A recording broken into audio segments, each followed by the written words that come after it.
I believe that creativity and self-expression are essential in the healing process, and that we're not meant to heal in isolation, but instead with the support of others. Sarah Chester has been supporting me in bringing balance back to my thyroid and my entire body. Sarah has worked with women struggling with autoimmune diseases for the last 14 years as an integrative nurse practitioner. She holds a master's and a doctoral degree in women's health, and her passion is finding alternative ways that restore true health. I hope hearing her perspective will give you more faith and more trust around our body's ability to heal.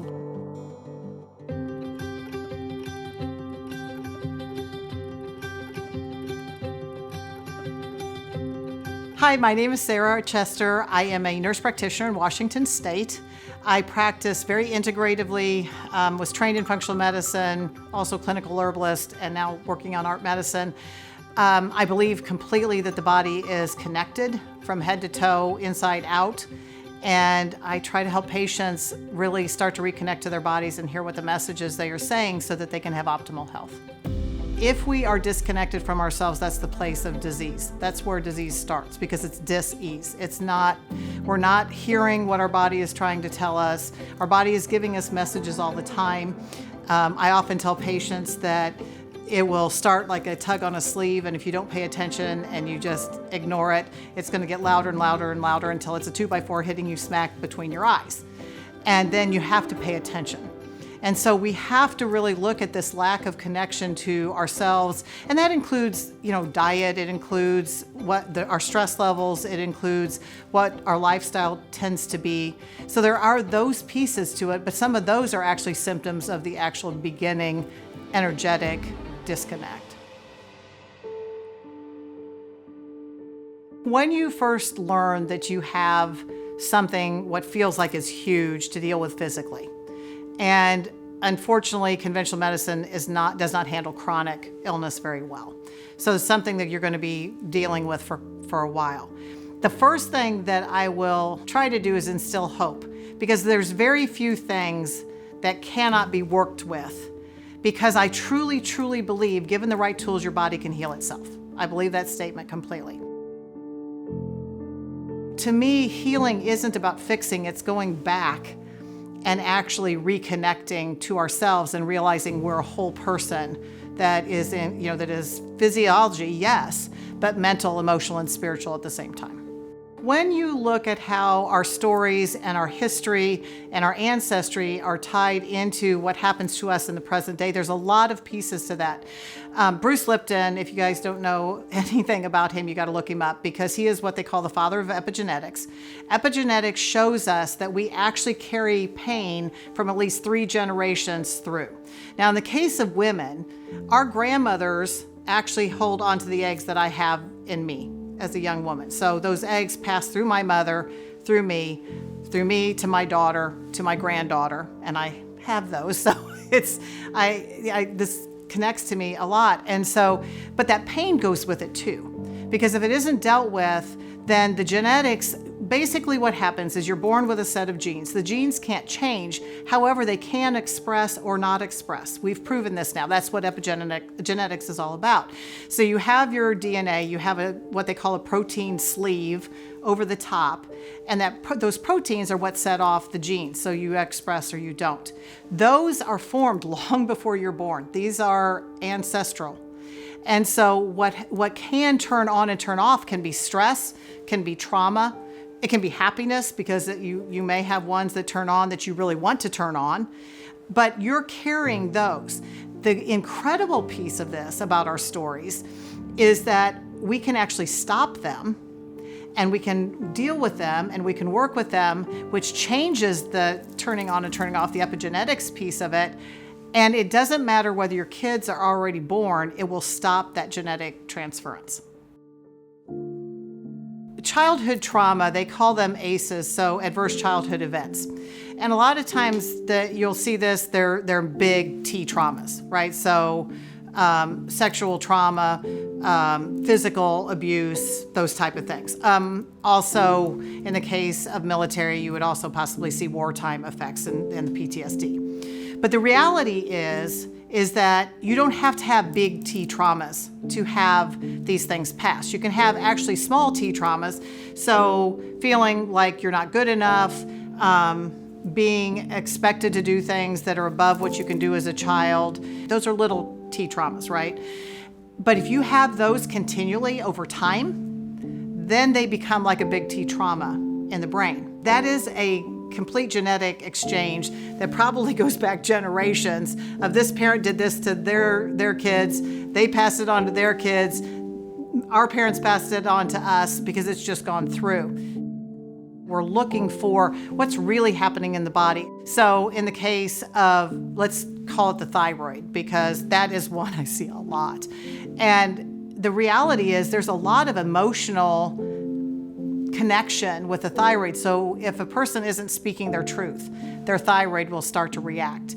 If they can't express themselves, again, going back to the childhood thing where they felt like they needed to be silenced, children need to be seen but not heard, that often affects the thyroid itself too, because now they feel like they can't speak up. And so you'll see these emotional, mental things that happened either as kids or an adult or in a bad marriage or whatever that now are affecting physical places in their bodies. When we deal with this, whether it be through therapies such as EMDR, which I'm a huge fan of because it really does help your brain integrate back, your baby brain that came from your grandmother and your adult brain that you're living with now, that actually stops that transference of that pain and that trauma, even if your kids have already been born.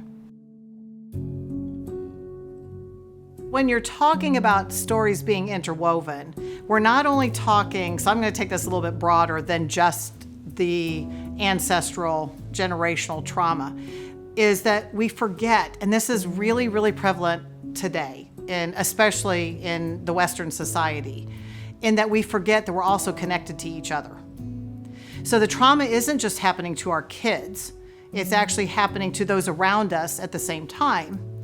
And when we work with our own trauma and we work through it and we're able to let it go, we also are going to let it go for the people around us, which is then become a ripple effect that goes out to the people that are around them, which goes out to the people that are around them, and then we can look at possibly globally seeing some big changes.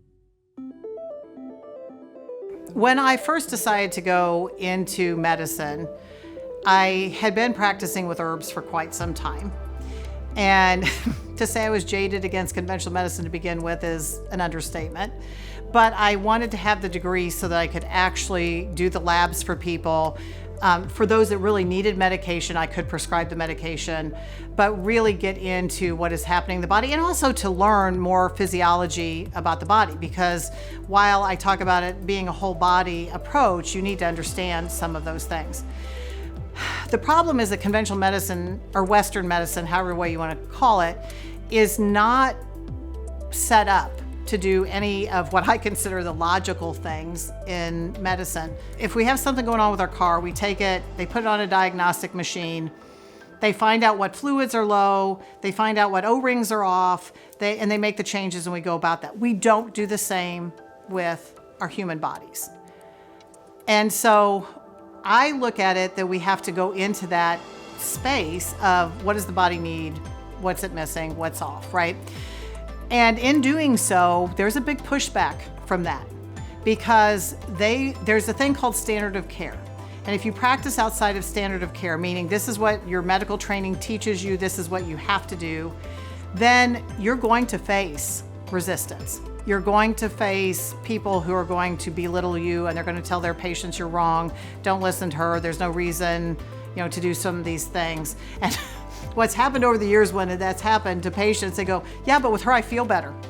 And so it's funny, but we have to, I think, as a society, start to really look at what is true and what the body needs and get away from pharmaceuticals as being the only thing we do. But there is a big pushback and people can lose their licenses and be forced to completely abandon healthcare when you practice outside of that standard of care. And so it's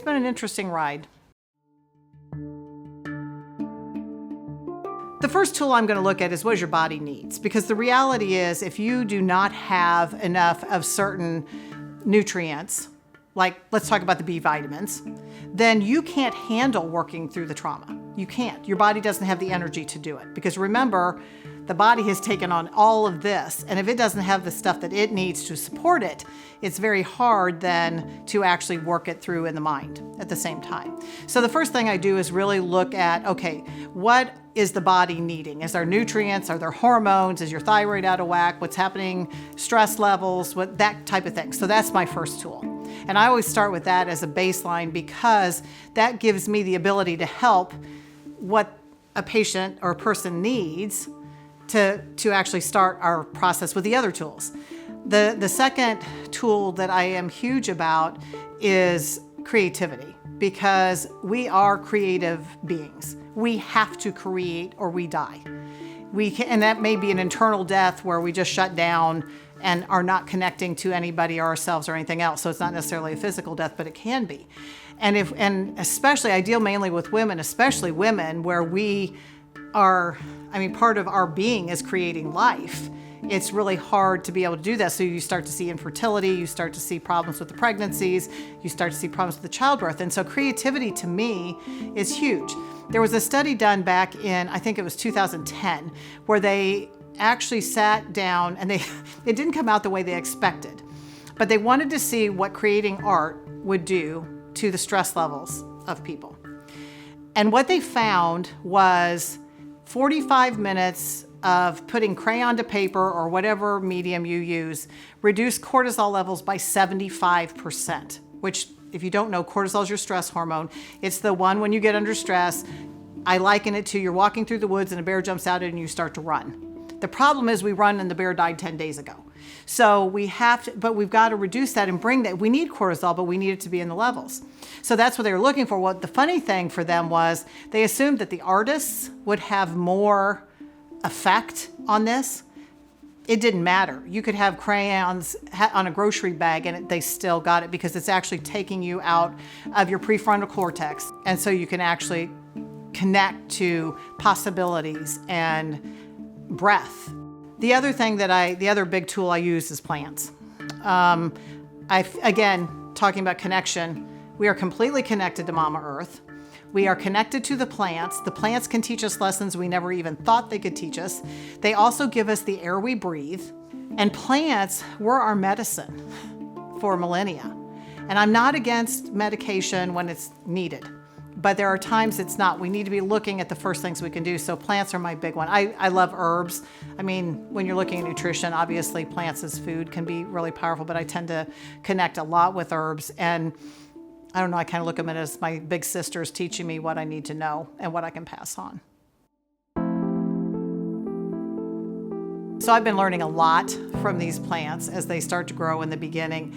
And the thing that I look at and the thing that they're teaching me is when you look at plants, they're very adaptable, they're very flexible. Calendula is one of my top herbs that I use a lot with people, but also with myself. And it is one of those adaptable, flexible, can grow in any kind of soil imaginable and be one of the most beautiful flowers you could possibly see. If you don't know what they are, they're beautiful, bright, orange flowers. And the crazy thing is, the more you take from them, the more they give you. So I literally have to go out and cut them every other day, because once I start cutting, they produce more flowers. And when I cut more, they produce even more. And this is one of the lessons that I feel like we need to learn, besides being adaptable and flexible, is when we give, we actually are going to bring in more energy. And that's a huge lesson when we're living in the world we're living in today. When we look at art and its effect on our stress response and our nervous system, so you got nervous system in your brain, adrenal glands sitting on top of your kidneys, become your stress response. The thing that is crazy is that the art does not have to be good. It does not have to be perfect. It does not have to look a certain way. And I think that's something that we have lost over time, because art used to be political. Art used to have a message, and people were looking for that message in art until we got into this last 100 or so years. And that's what they saw was the messages that came out, because you look at a lot of art that they have worked with veterans who saw a lot of wartime, and they could make things like masks, and the masks would be very dark and very not perfect, but all of a sudden they're feeling better. And so that's a thing I think we have to remember. This doesn't have to be good. It doesn't have to be perfect. It's all about what it helps for you.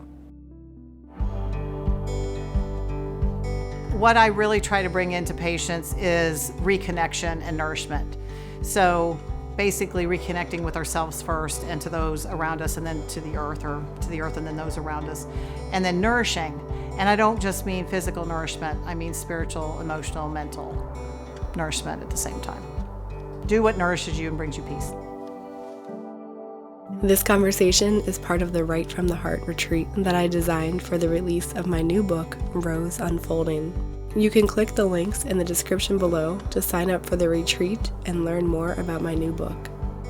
When you purchase the book, you'll get free access to the retreat, a meditation to activate your voice, and a playlist to support you and your voice in your next level of expression.